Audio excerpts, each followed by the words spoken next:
otomatis jiwa kita makanannya bukan materi. Jadi jiwa kita makanannya apa? Cahaya. Makanya ya, jiwa ini harus bisa cara menggapai cahaya. Makanya cahaya yang digapai jiwa sering disebut dengan hidangan dari langit. Makanya ada satu doa di Quran, bagus sekali doanya. Ini doanya. Ya, kelihatan dari belakang? Ini doa, ya. Jadi doanya adalah, ya Tuhan kami, turunkanlah kiranya kepada kami suatu hidangan dari langit yang akan menjadi hari raya bagi kami, yaitu orang-orang yang bersama kami dan orang-orang yang datang sesudah kami, dan menjadi tanda bagi kami, ya, tanda bagi kekuasaan Engkau. Berilah rezeki, beri rezekilah kami, dan Engkaulah pemberi rezeki yang paling utama. Jadi kalau menurut ayat ini, rezeki itu ada dua. Ada rezeki lahir, rezeki batin. Nah, sekarang timbul lagi pertanyaan, rezeki mana yang selama ini kita upayakan habis-habisan? Rezeki lahir apa batin? Nah, rezeki lahir, ngaku. Nah, rezeki lahir buat siapa? Buat tubuh, hanya buat lahir. Ya. Nah, kita lupa bahwa diri kita itu bukan hanya tubuh, tapi dalam diri kita ada yang namanya jiwa. Jiwa ini ya makanannya bukan rezeki lahir, tapi jiwa ini makanannya adalah rezeki batin. Nah, rezeki batin wujudnya adalah cahaya.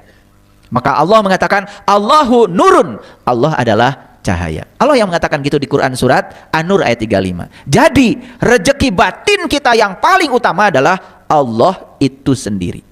Makanya orang-orang yang sudah tahu dan kenal kepada Allah, dia sudah mencapai puncaknya rezeki. Jadi puncaknya rezeki bukan seberapa banyak rezeki material yang kita kumpulkan. Itu baru rezeki yang bersifat lahir. Dan itu rezeki tidak akan kita bawa.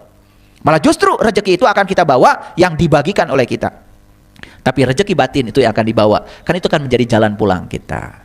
Pertanyaannya, seberapa serius kita mencari rezeki batin? Seberapa serius?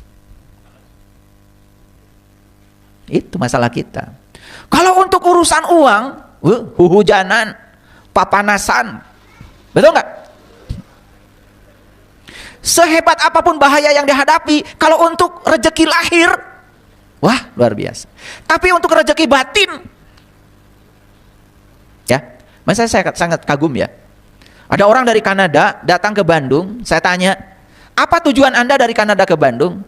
Hanya satu, saya ingin tahu jati diri saya, hanya itu saja. Ada agenda lain nggak Anda di Bandung? Misalkan mau jalan-jalan, mau shopping? Nggak. Kami lebih bagus tidur di hotel saja. Jadi nggak kemana-mana itu sampai sekarang.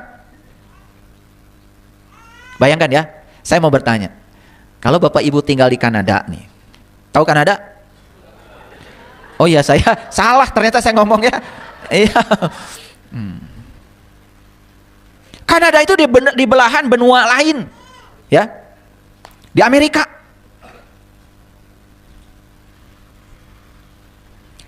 Jujur ya, kalau Bapak Ibu posisi di Kanada, kira-kira kalau disuruh ngaji ke Bandung, bakal nyampe nggak?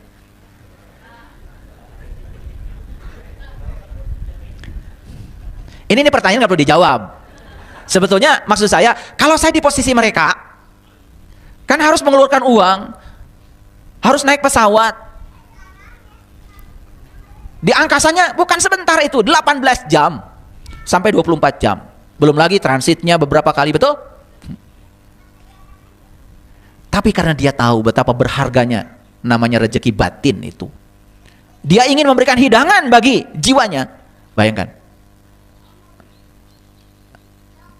mereka datang ke Bandung. Bahkan mohon izin, yang satu telinganya sudah tidak mendengar, yang satu matanya sudah tidak melihat.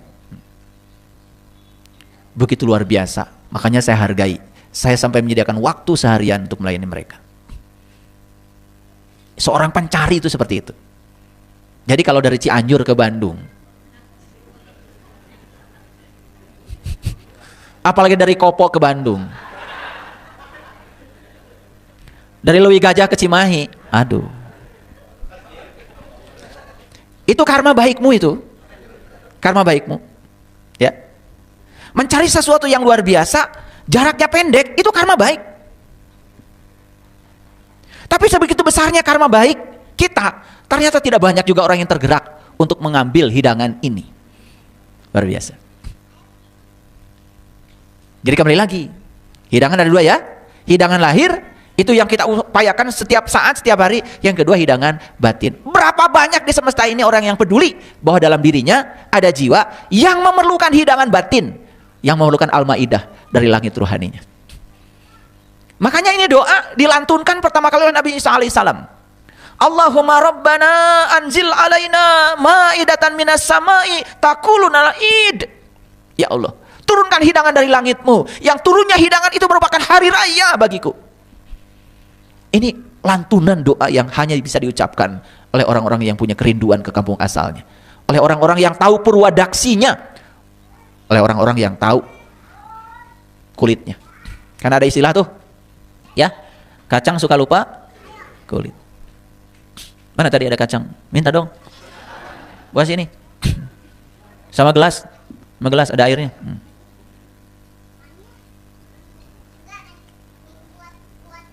Udah sedikit aja, kenapa dipilih-pilih? Saya bukan mau makan kacang. Ini kacang. Coba minta gelas aqua tuh. Lobangi atasnya.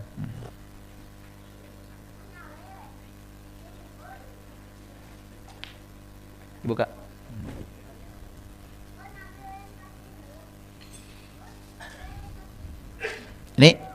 Ini kacang masih ada kulitnya nih.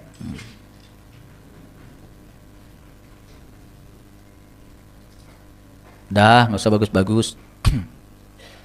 Taruh situ. Makasih ya. Situ depan biar kelihatan. Sini. Ini kacang ya, ada kulitnya. Coba tuh. Sekarang coba saya ambil kacangnya.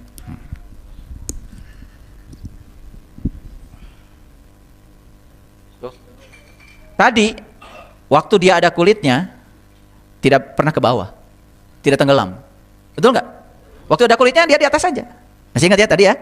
Tapi begitu saya buka, kacangnya udah nggak ada kulitnya. Begitu dimasukkan sini, tenggelam dulu. Set, untung lagi naik lagi. Seperti itu kehidupan. Jadi kalau yang namanya kacang lupa kulit itu adalah manusia yang lupa asalnya. Makanya manusia yang lupa asalnya berarti melupakan asalnya. Apa yang terjadi? Begitu nyampe di sini tenggelam dulu. Walaupun tadi tidak lama ya. Mana satu lagi? Oh ya. Tadi waktu saya masukkan ke sini tenggelam dulu tuh. Baru naik lagi. Seperti itu kita di dunia ini. Banyak yang tenggelam dalam kehidupan ini karena apa? Melupakan asalnya. Ngerti praktek saya tadi? Ya. Atau sekali lagi. Ini waktu masih ada kulitnya, tidak tenggelam langsung, tidak tenggelam. Dia mengapung aja di permukaan. Tapi begitu dibuka kulitnya, tenggelam dulu, walaupun akhirnya ke permukaan. Seperti itu kita itu. Jadi ketika orang itu melupakan jati dirinya, melupakan kampung asalnya, tidak tahu dari mana dia berasal, begitu masuk ke dunia ini, tenggelam, tenggelam. Untung aja ketemu dengan orang-orang yang menyadarkan, lalu dia bisa ke permukaan lagi, seperti yang tadi. Jujur ya, jujur. Kira-kira sekarang kita sudah di permukaan atau masih tenggelam? Saya khawatir kalian masih tenggelam, belum muncul lagi ke permukaan. Nah kalau sudah muncul ke permukaan lagi, berarti dia sudah ingat lagi pada kulitnya, ingat lagi asalnya. Yakin ya, semua orang-orang yang sudah kenal jati dirinya, saya pastikan hidupnya di permukaan, tidak akan di bawah. Makanya kata Imam Al-Ghazali, makrifat itu mengubah mutiara, mengubah debu menjadi mutiara, mengubah hamba sahaya ke tingkat raja-raja. Begitu seseorang sudah mencapai yang namanya ma'rifatullah, maka dia itu sudah bukan debu lagi, dia jadi mutiara. Dia sudah bukan lagi hamba sahaya, dia naik ke tingkat raja-raja. Itu derajatnya orang ma'rifat. Kenapa? Karena nutrisinya itu sudah terpenuhi dua-duanya. Lahir batinnya sudah terpenuhi. Gitu. Nah, orang yang nutrisinya cuma lahirnya saja, batinnya tidak pernah dikasih nutrisi, ya tenggelam. Paham ya? Oke. Masih banyak gak manusia yang lupa asalnya? Jadi kacang lupa kulit itu artinya menggambarkan orang-orang yang lupa asalnya. Kalau lupa asal kira-kira bisa pulang gak saat dia mati? Gak akan bisa. Oke.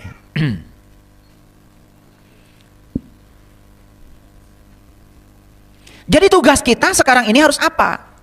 harus mengembalikan jiwa kita ke fitrahnya. Itu yang namanya id. Nah, fitri, apa fitri?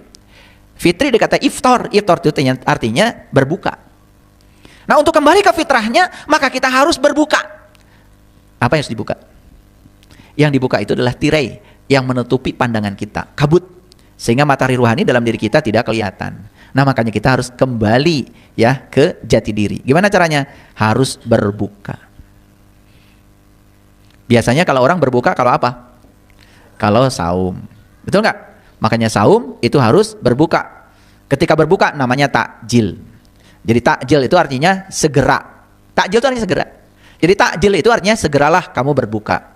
Jangan dinanti-nanti. Karena apa? Kalau tidak segera berbuka, maka kamu tidak tahu jati diri. Kalau kamu tidak tahu jati diri, kamu tidak tahu kampung asal, berarti kamu dalam kehidupan sekarang masih tenggelam. Nah, kalau masih tenggelam dalam kehidupan, itu berbahaya sekali.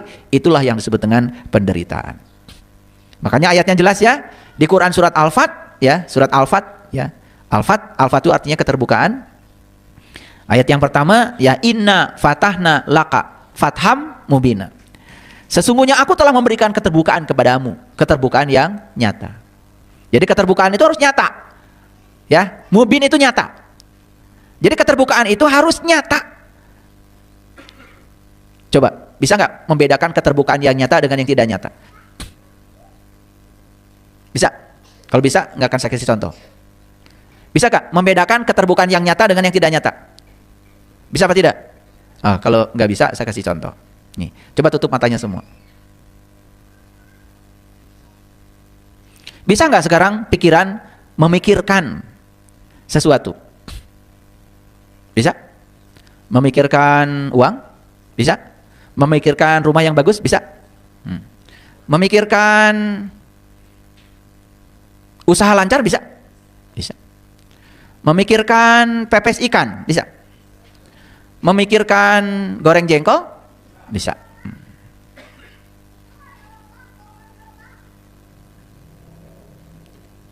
Sudah, buka matanya. Itu yang tadi melihat jengkol dengan pikiran kan? Melihat rumah bagus dengan pikiran kan? Nyata apa tidak? Tidak. Sekarang lihat saya semuanya. Nyata nggak saya ada di depan? Nyata. Itu namanya melihat sesuatu dengan nyata. Jadi melihat sesuatu dengan nyata itu harus nyata. Harus menggunakan alat penglihatan yang nyata. Kalau tadi melihat sesuatu dengan pikiran. Nah, banyak gak orang yang menjelaskan Tuhan? Dia melihat Tuhan dengan apa? Dengan pikiran. Nyata apa tidak nyata? Tidak nyata. Tuhan bisa gak dijelaskan? Dia itu adalah yang tak terjelaskan. Bagaimana bisa dijelaskan? Dia mencoba menjelaskan Tuhan dengan pikirannya. Maka dia melihat Tuhan dengan pikiran. Itu yang gak nyampe-nyampe. Makanya ayatnya jelas. Inna fatahna laka fatham mubina. Sesungguhnya aku telah memberikan keterbukaan kepadamu dengan keterbukaan yang nyata. Jadi kita itu harus bisa melihat dia nyata, senyata-nyatanya. Oke. Pada saat mata kita ditutup tadi, melihat dengan pikiran. Kenapa harus melihat dengan pikiran? Karena mata tertutup. Jadi terpaksa melihat dengan pikiran. Kalau nyata, mata terbuka, tidak usah meminta bantuan pada pikiran. Oleh karena itu, mana yang bagus? Pengetahuan tentang Tuhan atau Tuhan? Kalau gitu saya tanya lagi, selama ini kita berbicara pengetahuan tentang Tuhan atau Tuhan? Pengetahuan tentang Tuhan tidak nyata. Itu persepsi manusia. Paham ya? Nah kalau gitu saya tanya lagi, mau nyata atau mau hayalan? Yang nyata itu yang dapat disaksikan. Itulah pentingnya kita mengalami keterbukaan yang nyata. Indah nggak? Oke. Nah siapapun yang telah mengalami keterbukaan yang nyata, ini kata Allah. Satu, liyaghfira lakallah ma taqaddama min dzambik wa maka dia akan dibebaskan dari dosa yang lalu, bahkan dosa yang akan datang. Hebat ya? Tapi harus nyata keterbukaannya? Bukan keterbukaan persepsi, bukan keterbukaan pengetahuan, bukan keterbukaan pikiran, tapi keterbukaan yang nyata.